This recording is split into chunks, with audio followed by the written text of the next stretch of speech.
Are you looking to get on the road to your dream career? You're in the right place. Welcome to the Mentor Select Podcast with your host, Derek Phillips. Always stay up to date on social media at Mentor Select and online at mentorselect.com. Here's your host of the Mentor Select Podcast, Derek Phillips. Welcome to episode 47 of the Mentor Select Podcast.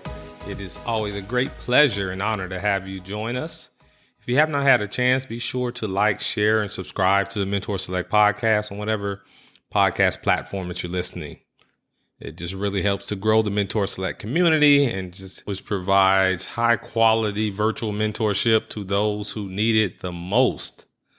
So I'm recording this episode early. So by the time you hear it, I shall officially be a father. Yes, my wife is getting induced on this upcoming Monday. But you won't hear this interview until Wednesday. So I'll be elbow deep in changing Pampers and loving on our new daughter, Legacy. Can't wait to share the pictures with you all. I'll have some up on my personal website, DerekPhillips.com. Also, you can connect on social media, DerekPhillips.com or Mentor Select. But we're really excited. It's going to be our first time being parents. We are anxious, really looking forward to it. Today, we have a really great interview with senior banker Mark Ricca. He has served in several senior leadership roles in banking. Also, he served as CEO for multiple banks. And Mark has his law degree as well. So he's been a general counsel, a lawyer. Mark has a really impressive resume, extensive experience in banking, law, and also just the corporate world. So I certainly want to give all the time we can to give Mark the floor so he can share his wealth of wisdom with us and inspire us to reach those levels of leadership and just being able to give back and make an impact on the community like Mark has done. So let's get to the interview. All right. So today we have Mark Ricca on the Mentor Select Podcast. Welcome, Mark. Thank you, Derek. It's great to be here. Oh, glad to have you. It's exciting. Well, Mark, on the Mentor Select Podcast, we like to get to know our guest mentors a little better. So today you're our guest mentor. So would you mind telling us something that most people don't know about you? Some fun fact? Yeah, most people don't know that I love karaoke. I have my own karaoke set up with over 3,000 songs. Wow! And lights and speakers and the whole 9 yards. And it's great. That's pretty cool. And having the pleasure of knowing you pretty well now, I would have guessed that you have that personality. I can see you on stage singing. Who's your favorite artist for karaoke? Who do you like to sing? It really depends on what genre. I love Bobby Darin. I love Michael Jackson. Like longest time, Billy Joel is great. Elton John's great. Aerosmith. I'm all over the map. Okay. Jay-Z. I love Jay-Z. I did a song, New York, New York. It's a great song to rap to. Oh, man. I'm sure most people would guess you're a rapper, but you got rap skills. But you're multi-talented, Mark. Skills. I tried. Yeah, my wife's a big fan of karaoke. I suck at it, but she's pretty good too. So y'all get along just well. Well, it's part of the fun. It's just getting up there and doing it anyway. Definitely, exactly. Just have fun. That's what life is all about. That's right. It's a journey. So Mark, with Mentor Select, we encourage people to really follow their passion and do what they feel is their purpose in life. How are you following your passion? That's a great question. And I love that you do this, Derek. Your leadership in this program is tremendous. And so it depends on what level you want to talk about. The way my biggest desire is to make a positive difference in people's lives. Okay. And Jackie Robinson, talked about that. A life is not worth so much as it is to what it does for others. Right. I didn't quote it exactly right.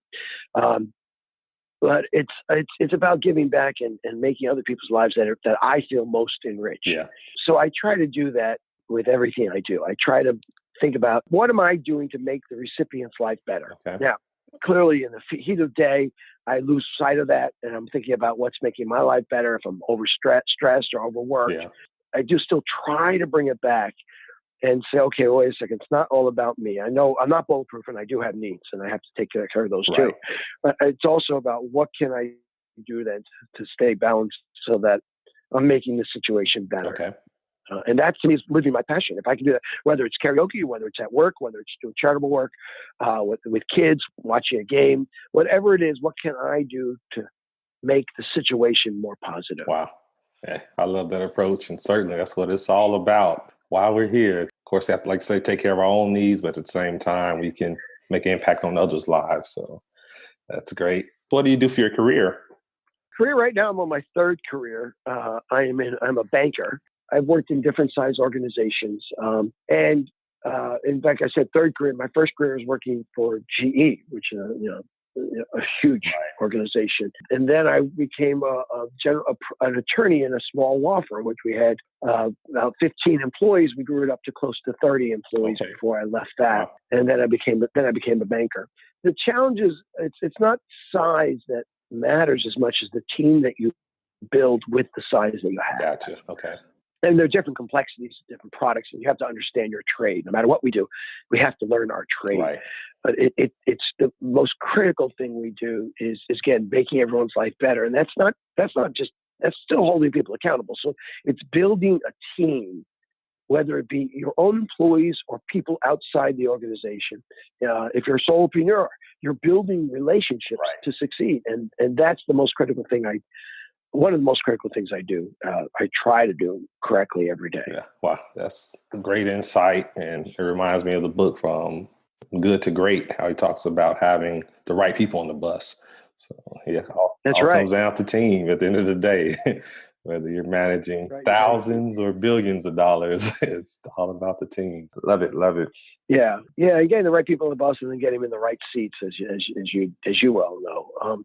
But if I can add to that, the other thing it is, I said, knowing the trade. So it's critical that we become an expert in whatever it is we're doing. So one of the judges, I think it was Learned Hand, said that the law is a jealous mistress, meaning that you cannot spend time on the law and have a life if you want to be a great lawyer. And I don't quite agree with that. I think you can still have a life. Having said that, you have to dedicate the time to be good at whatever it is we do, which does include sacrifice along the way. Yeah. But that sacrifice comes with great rewards that can include the family and a balance and vacations. And I feel very good about what I'm doing here because I've been through a number of fires in different financial institutions that I'm confident with the direction I want to take this organization. Yeah.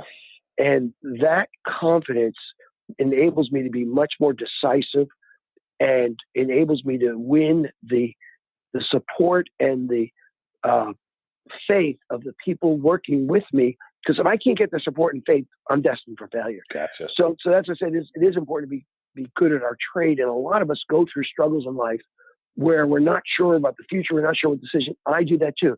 So I never make a big decision alone because teamwork is critical. And I have built up enough strength that I'm confident in our direction, which helps accelerate moving us forward. Awesome. Gotcha. I think you bring up a good point as far as starting off developing that expertise. I think that's the step that a lot of people want to skip over and go straight to the success. Yeah. But like you mentioned, it takes time and sacrifice to develop the expertise, but then you can eventually get to the point where you have the balance. But do you find that people want to have the balance first and not develop the expertise and make the sacrifices? Well, yeah, there is a natural, there's a cartoon of a kid playing the piano and going to the instructor. Can I skip this part and just be good? Right. You can't. So I think it is a struggle that we all go through, is how much do we want to throw ourselves into this profession or whatever it is, and how much time do we want to spend with family and friends? And it's a personal choice. My choice has tended toward work more hours. And when I'm with the family, quality time, which it sounds really fancy, but it doesn't always work if you're not with the family enough. So anyway, so I don't know if I'm the good example for that, because I know that throughout my career, I've tended to be at the office much more than I've been at home. I'm okay with that because I feel like it's enabled me now to be so much more effective of changing lives for the better, including my family. Yeah. So now when we go on vacation, I take my wife, my two boys, and their girlfriends to St. Lucia. Wow. For vacation, and it was magic. Yeah. I couldn't have done that without the things that I've done prior to that. You made, yeah, certainly. Certainly. And when you have such a huge calling on your life, and you feel that it's your purpose to impact others' lives, that doesn't come at convenience. You can't. It doesn't come a convenient 9 to 5 or 5 days a week. No, passion makes it much easier, though. Yeah, you're very passionate guys. That's great. Thanks. So let's get to know you a little bit better. So where'd you grow up? So I grew up in Long Island, and then I went to school in Indiana. Okay. When I started working for GE, I worked in Cleveland, Ohio, and I traveled with GE through job changes, not thinking I'd ever get back to Long Island, but I ended up taking a job on Long Island with GE, and that's what brought me back to where I started. And then I left GE to become a lawyer on Long Island. So I now live in Long Island. Awesome. Back to Long Island. Awesome. So Indiana, that's my neck of the woods. Where did you go to school in Indiana? Yeah, you're from Gary, right? Home of Michael Jackson. So yeah. Oh man, I love Michael Jackson. Yeah, I went to Notre Dame in South Bend, Indiana. So I was north of you. I loved it out there. The winters obviously get pretty cold. Yeah. It's a great school. It gave me so many great opportunities and made great relationships. Awesome. What did you major in while at Notre Dame? So I was an economics major. Okay. That's another figure karaoke. Another thing most people don't know. I was in the Notre Dame marching band, and so I did that. It was such an awesome experience to be marching onto the field with the Fighting Irish. Oh yeah, that had to be an unforgettable experience. Certainly, once in a lifetime. Yeah. So, what instrument did you play? I played the trumpet. Played it through into college.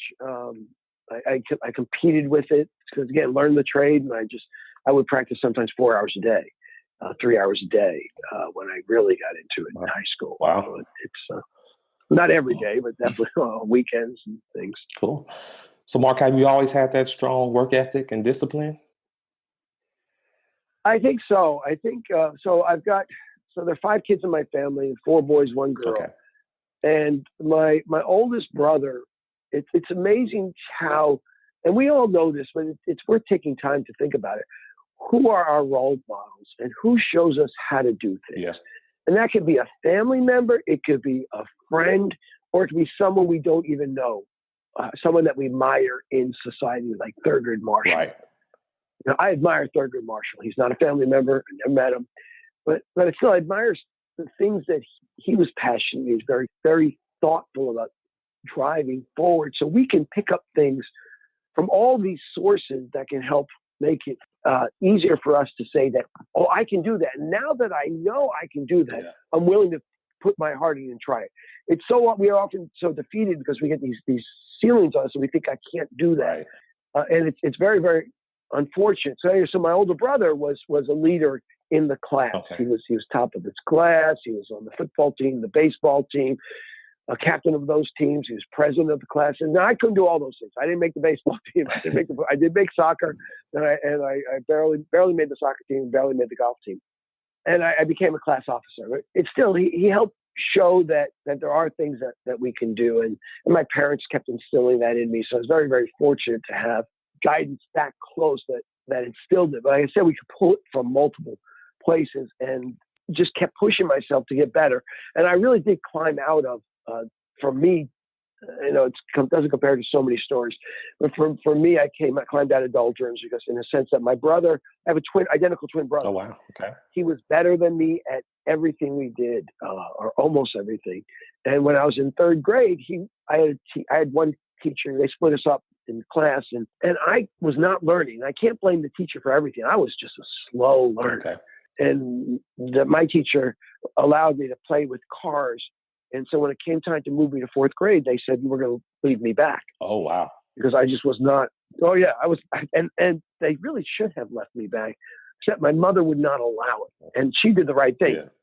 She said, I am not going to have his twin brother forever be a grade ahead of me. Yeah, that would have been devastating. That'll be the ego's too fragile. Yeah. So she said, we will work with Mark. And they always did work with me before. My parents worked with me tirelessly in second grade and third grade. And then in fourth grade, I got a teacher who really did take it. These are the things, mentors took a sincere interest in me and spent extra time helping me catch up. Didn't take away from other students. We do it after school. And my parents, again, spent time with me. And then eventually I started catching up, realizing that I'm not I really felt like a misfit, a klutz, and a dummy. Mm-hmm. And I started realizing that I'm really maybe not such a dummy because I was too afraid to apply myself. Right. And then I started applying myself. And junior high is when I started coming out of my shell. And then by the time I got to high school, I was really hitting my pistons much better. So it's a slow starter, destined for failure, except for my parents helping prevent that. Yeah. Maybe destined's too strong a word, but I felt like it. Right. I felt like a knucklehead. Gotcha. You bring some really good points, and I was going to say I can imagine just how competitive it's on you from a big family, and it can be very competitive, especially if you have a twin. That's yeah, he's a neurosurgeon now, brain surgeon. A challenge as far as, like you say, with a fragile ego, and perhaps you're not learning as fast as other siblings. But what really is important that you highlighted is just people, mentors, taking that special interest in you and teachers and your family, and finding a way that allowed you to come out of your shell and allowed you to grasp the information and learn, because we all learn differently and at different paces. So it just goes to show that no matter if you start off slow, it just matters if you're willing to make that commitment, and the possibilities are endless. And you're a great example of that. That's awesome. I appreciate you sharing that story with us. Awesome. Thanks. I'm sure certainly a lot of people can relate. I'm the middle child, but it's a big kind of age difference. My older sister's 4 years older. But yeah, I just know a lot of families, especially siblings, have those rivalries, and it's just can be discouraging. Glad you made the most. Yeah, I'm really, really fortunate. And then I started, I still had to try. So I did give up at certain points in my life, especially when I was younger. It's for some reason, again, my parents, my see other people succeed. I said, well, I want that. And so then I would, I still have to own it. So I'd step up and I'd fall, and step up and I'd get better, and step up and get better. Yep. I'm still learning. Yeah. Lifelong learning. Yeah, we're all a work in progress. That's for sure. And I certainly can relate to starting off slow. I didn't really start taking school serious until like my middle school, 7th grade year. Before then, I was a C student and below, struggling to get C's. But in the day, it required me, just really applying myself and making that decision that I knew I wanted more. And you brought up a good point too, as far as there may be some people listening who say, oh, I don't have teachers that's mentoring me or willing to help me, or I don't have parents that's willing to help. But as you mentioned, it can be a virtual mentor. It can be someone that they admire that from afar that's teaching them principles and letting them know that it is possible. That's a really good point. Like for you said it was Thurgood Marshall and other people. So we all have those people in life that we can identify to inspire us. Yeah. So Mark, what led you into banking? When I became a lawyer, we were a general practice firm. Okay. So we did a lot of real estate and corporate work. And our largest client was a bank. And the bank grew so much that they needed a general counsel. And I was partners with my brother. And so we said, well, what should we do here? I don't want them hiring someone else, a different general counsel, and then maybe they get rid of the firm. Yeah. Because a lot of times general counsel come in and they want to bring in their own outside firms. So I went in to become general counsel, and my brother kept the firm. Okay. It's wonderful how that worked out great for both of us. Since I had a GE corporate background, I was comfortable in the corporate world. Jimmy was much of an entrepreneur, and he was comfortable keeping the firm together. Now he's the senior partner, one of the senior partners at a large Long Island, very respectable firm. He's doing great. Awesome. And now I mentioned I'm the CEO. So I became general counsel of this bank. And then because of my background in business, I could do more than just legal work. I've got opportunities, and I worked, as I said, continue to work really hard. And it's really hard for me to say no to any opportunity. In fact, I would inject myself into opportunities as I saw them. I can relate. And so I ended up getting opportunities outside of the practice of being general counsel. And one thing led to the next, and then we got acquired. That led to more opportunities. Then I left, and I had an opportunity to work for Carver Savings Bank in Harlem, New York. It's the largest Caribbean African-American bank in the country. Wow. And yeah, it's a tremendous organization. A gentleman named Michael Pugh is the CEO right now. And before that was Debbie Wright. Okay. She's a three-time Harvard grad, undergrad, MBA, and law. Wow. A talented person and a person who I admired tremendously. And so Debbie hired me to come in as chief risk officer and audit, because I have audit background, I have risk background. And so I became general counsel, chief risk officer, and head of audit. And kept growing in my responsibilities. I had credit under me, which has to do with the approval process for loans and what's a good loan. And you only want to make loans to people who can afford them, because you don't want to put them in a position where they're going to fail. Right. But you also don't want to be so conservative that you reject people who can succeed. And it is a fine line trying to figure that out a lot of times. And so I loved my job at GE. It was a big corporate climb. I loved my job at the other banks. There's so many great things about those jobs, about being able to develop persuasive authority, being able to develop your skill set, both technical and professional, as well as judgment and business acumen, foresight, project management. Yeah. These jobs were just I was so fortunate to have all these opportunities, and there's great people at every organization. You'll see every organization has great people. Right. So but something was different about Carver, and so I was a minority at this organization. It's an African-American bank, and everyone was just so welcoming and so wonderful that I knew that this was where I was supposed to be in my stage of life. It hit me more than it hit me elsewhere. Wow. Just felt right. With my other jobs. Oh my gosh, it felt more than right. It was a calling. It was a blessing. And so then Debbie and I worked together, build relationships, and worked with the team and enhanced certain things that in many respects saved the bank, because this is during the Great Recession. So Carver, like most other financial institutions, got hit very, very hard with loans that were good loans but stopped paying. And so we did a lot to save the bank and to help not only just the bank but the community. And that was magical. And yes, it felt tremendous. And then I did that for a little over 5 years. My main focus was more internal. And as I got there longer, then it became more community. Okay. So the internal was developing the risk management processes, helping develop the procedures, helping streamline operations so that we can do things more efficiently. And which is another way of saying spend less money on some of the things we do. Okay. So many businesses say, well, we got to go in and cut expenses. And I try not to say that phrase too much. I do say it, but I rather focus on, well, what are we spending money on, and how can we reallocate it so it's more efficient and more effective? Right. One of the directors in the past kept saying, we cannot cut ourselves into prosperity. And I just love that line. It's about reallocating. So at Carver, we helped build some of the team, develop the team that was there. We worked with some charitable groups, local church groups, to help give them financing to do community development. Gotcha. Carver became, for the size of the organization, was a leader in terms of dollars. We couldn't spend what Chase can spend. By size, we were a leader in community development.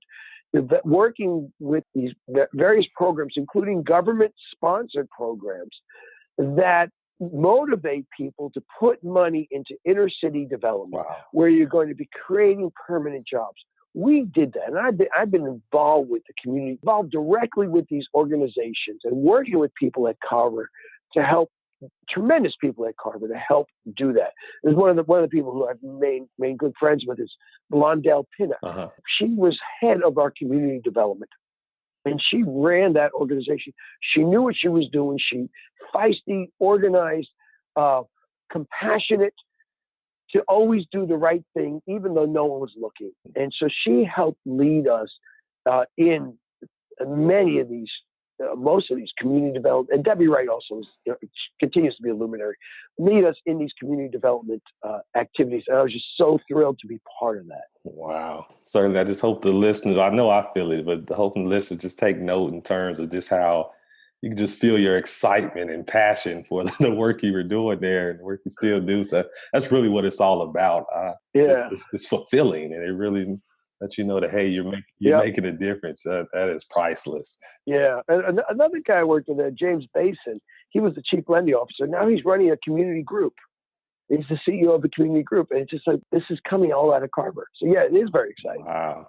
Yeah, that's great. And that's something that we all aim for, to have that type of fulfilling work, because I know it's a lot of people who they're not fulfilled in their careers, and yeah, they can't imagine being excited talking about the career like you are now. But it's possible. We all, if we find out, like you said, it was your calling. And I'm confident if we peel back the onion on some of the people who can't talk like this, it's also because there's a lot of clouds in the way.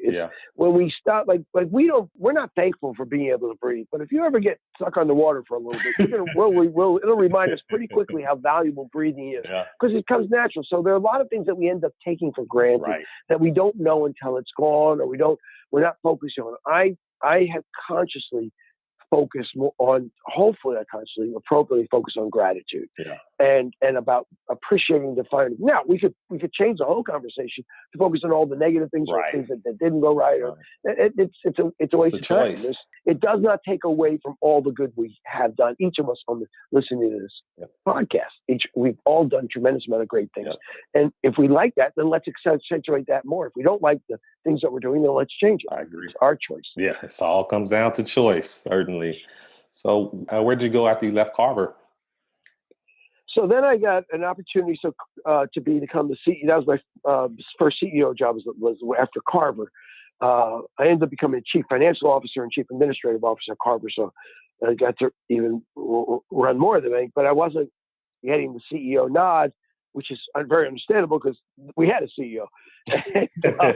So I guess he liked his job. He wanted to keep it, or she. Yeah, she Debbie. Yeah, which is great, and which is fine. But someone came. A headhunter contacted me, and I put my name in the hat for a CEO job of a Chinese American bank. Okay. So then I went from Harlem down to Chinatown, and so we spent time on several things. One is, again, my vision. If you're the CEO, what's your vision? Where do you want to take an organization? And then two is your competency. How are you going to do it? Do you know enough to protect the bank from going down paths that are going to lead in bad consequences? And so we spent a lot of time on my vision, a lot of time on my competency, and then perhaps equal amount of time, if not more, on will I fit into the culture? Okay. And so during those interviews, we really spent time talking about what's my background, what's my bias, how do I filter things, and how would I be successful in a Chinese culture or Chinese American culture. 85% of the people at FAIB were Chinese Americans, and 85% of those English was their second language, which means they're immigrants. Right. As being immigrants, are bringing a heavy weight of their Asian culture with them, and will I be able to relate to that? And if I could share with you a couple of things that came up in discussion, obviously my time at Carver came up. Okay. I was a minority there. How did I fit in? Did I feel comfortable? Did I embrace it? Did I reach out? And all the answer was yes, yes, yes, yes. And I said, well, what else would make them think, or make me think, that I can fit into this culture? Well, I lived in Japan for a year, which is an Asian culture. Different than China. It's still, it's at least it's in the same Asian grouping, if you will. And when you generalize, I know you always get something wrong when you generalize. So, but it still I had some sensitivity. Mark Twain said, I'm not going to quote it exactly right, but he said, by all means travel, or travel will destroy all prejudice. Right. And it's so smart because when you start understanding different cultures, different religions, different backgrounds, different focus, you start realizing that your way is not the only way, and that there is a huge value in other ways of looking at things, other cultures, other backgrounds. So we talked about my time in Japan, and then we went further back and talked about my mom and dad. So my dad was Italian Catholic. My dad's still alive, 90 years old. My mom did pass away, and she was a German Romanian Jew. And they met in high school in the Bronx. And when they told their parents they were going to get married, it was taboo. My mom parents in particular, my grandfather on my mom's side and my grandmother on my mom's side, they said, do not marry outside the religion. Wow. You don't marry that Catholic Italian boy. You're going to marry a nice Jewish boy. Right. And my mom said, no, I'm in love with him. And so there were issues that they had to deal with that got resolved over time, but a lot of them didn't start getting resolved till they actually got married. My mom said, no, I'm sticking with him. And so they always brought us up that prejudice is stupid. It's based on ignorance and insecurity. This is my words, based on ignorance and insecurity. I agree. It's just so unfortunate that the people who are prejudiced are hurting them. They definitely hurt the people they're prejudiced against. They're also hurting themselves, and they're hurting the rest of society, that wherever it is around the world. And so my parents really brought us up that not to see color, and if you see it, embrace it. You can't help not see. We all have my parents, and I realize I'm also smart enough to realize no matter how much I try, I'm still biased. We are all biased. Right. And so now how do I protect myself from my bias? In Harlem, I felt it, and in Chinatown, I felt it, in both communities where I felt that it's not really, I didn't have the moral authority to come in and try to say, well, I'm a white guy, but I can speak for black people. Mm-hmm. And that's a true statement. But what I didn't realize is I have the moral authority to say that I'm a white guy and I see prejudice against blacks, and I can speak up against that. Right. And same with some prejudice in Chinatown. So now I feel like since I came to a realization that I can have that voice, and I love it. Yeah. And I feel much more emboldened. And Wow. because of that, one of the things is I was interviewed at Bank of America with their general counsel's diversity office. And this is talking with, I think it's over 1,000 attorneys around the world. Wow. It was a video cast, a simulcast around the world, where the topic was the role of a white man in corporate America. It was absolutely tremendous. And so I feel like I found my voice, and I'm continuing to find it more, that we all have a role to speak up, to help society in multiple ways, including bias and prejudice. Yeah, and that's the biggest point, is we all have a role, no matter what our race is or our background. We all have a role and can make a difference. You're certainly doing just that. That's incredible. Thank you. So I'm assuming that they eventually hired you at the Chinese bank and you passed it. Oh yeah, they did. They did hire me, and I was there for a little over 5 years. We ended up merging the bank into another Chinese American bank. A lot of times with size does come strength of products and services, and so when they merged, they didn't need two CEOs. The acquiring bank stayed, and then I was freed up for other opportunities. All right. And then this one came along. You said something I love. Well, I guess can you elaborate on just how important it is as far as being proactive and seeking out our opportunities, at least from a professional standpoint? Yeah, so there's two parts of it. You nailed it, Derek. I mean, so I'm elaborating, but you could do it without me. But you already know it. But we do have to be confident to seek out opportunities. You can't always be waiting and saying, well, someone will find me. No, that's not going to be the case. You have to seek out. You have to be bold. You have to be willing to expose yourself to falling on your face. I haven't been job hopping because these jobs I was in for over 5 years and opportunities came up. But I also would be involved in networking with people, involved in the community, involved in activities, because then it's through that people get to know you. It is getting yourself ready and then seeking out, and then also realizing that it's not all in our control. And so it's waiting for the opportunity or helping make the opportunity present itself. Because we can't control. There's so much. If anyone studies Stoicism knows there's very little we can actually control. And one of the things Stoics talk about is controlling ourselves is pretty much the only thing we can do. Right. And even that we can't do very well. That's true. but if I'm going for a job, and this helps, hopefully people listening who are, especially if you're young and searching for a job, you'll take this to heart, because I believe this truly will help you. The Stoics say that your job, when you're interviewing for a job, is not to convince that person to hire you. And we spend so much time trying to convince the other person. Stoics say that our job is to go there and present ourselves in the best light we can and not worry about whether that person is going to make the right decision or not. Yes, it's easy for me to say this, but I want that job. But if I focus more on being the best me I can be, it's much more likely that person is going to see it and say yes to hire me than if I focus on that person, try to say, listen, I'm great. You got to hire me. I'm better than what makes me different is I'm great. You got to hire me. What makes me different is I'm dedicated. Everyone's dedicated. Everyone, talk about, if you go back and in interviews, it's like, are you really hiring the person that's interviewing, or are we hiring when the person comes and someone different? Right. So being genuine.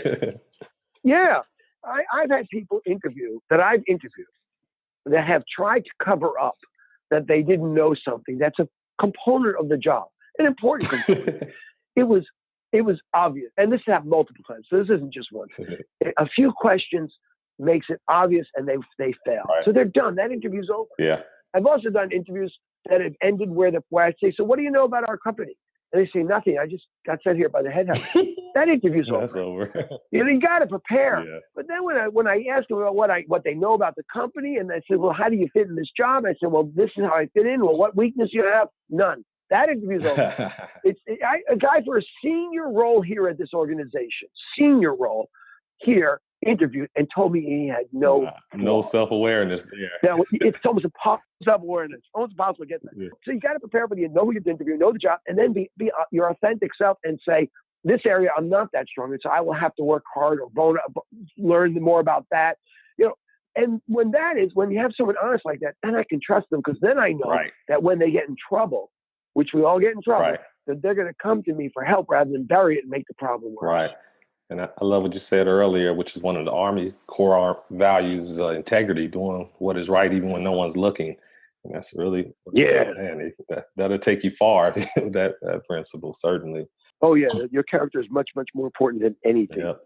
So, Mark, some things I'm curious about. What are some common misconceptions about bankers that you hear? Well, there's so many of them. So, three. The bankers only care about money. Mm-hmm. Bankers are boring. Bankers don't really don't go out of the way to help people. Mm-hmm. Those are all misconceptions. Now, there are bad people in banking, just like there are bad people in everywhere. It's every profession. The financial crisis was in many parts driven, I would say most of it, if you underline one word, is greed. Yeah. And then you look at opportunity. But none of the financial crisis was caused by community banks or credit unions. None of it. Gotcha. It was caused by some of the large financial institutions, be they banks or insurance companies that wanted to make a bigger buck, and they started part of it people call it the subprime crisis. And it was a small group of individuals which had oversized consequences that had ripple effect. And even that, in those large organizations, it was still a small group. That most of the people in those organizations are the good, honest people that you want to know. The community banks and the credit unions in particular are just, their focus is on the community, focus on the customers, providing valuable services to the customers. By and large, that's all we care about, because that's how we live and die. We don't have some of these metrics and models that some other organizations have. And so it really is a misconception that banks are heartless. It's completely the opposite way. We have one of our collectors she's incredible. And she says she spends time on the phone. They don't measure how much time she spends with a member. We look at how successful. And she said, I talk to members to try to help them find a way to pay their loan. I don't call them to get something out of them. Okay. Right. In fact, people could listen to a TED Talk by Michael Jr. He did a TED Talk, and he talked about, I used to try to get laughs. He says, I don't try to get laughs anymore. I try to give people the opportunity to laugh. Well, Barb is like that. She tries to get people the opportunity to help pay their debts because she knows that's what they want. All of us want to be paid, almost all of them. Right. Again, there are bad people in there too. And so they work with her, and she finds ways to help them figure out how to pay their debts rather than trying to just get money out of them and hang up. Yeah. And most people in community banking are like that. Yeah. Well, I totally can see that. And I think it's unfortunate that usually the bad apples are the ones that get all the attention.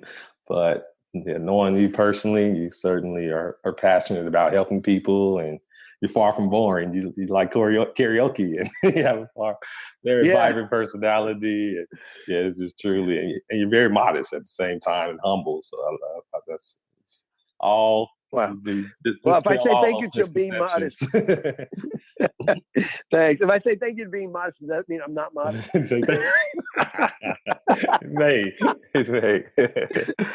Well, Mark, I know you're a very busy man. You have billions of dollars of assets to manage and members to serve. But before we let you go, could you give us what would be some parting words of advice you would give to the listener? I would say your mind is everything. What you think, you become. And that's not me saying it. Buddha said that. But if you look at countless philosophers and psychiatrists and psychologists throughout history, that theme is prevalent with everything. How we filter the world, how we view things. Do we view things with a jaded view? Do we view things with a trusting eye? Do we view things with a positive attitude? Do we view things with a negative? Positive people who are positive think better than people who are negative. They find solutions better than people who are negative. Yeah. People who are positive tend to exaggerate more than people who are negative also, so let's be aware of that. But that should not stop us from having a positive attitude. So I think the most critical thing is that we understand how we filter the world and change it to a way that's going to help us succeed. Wow, couldn't agree more. That's some very invaluable advice that you just gave us. I totally agree.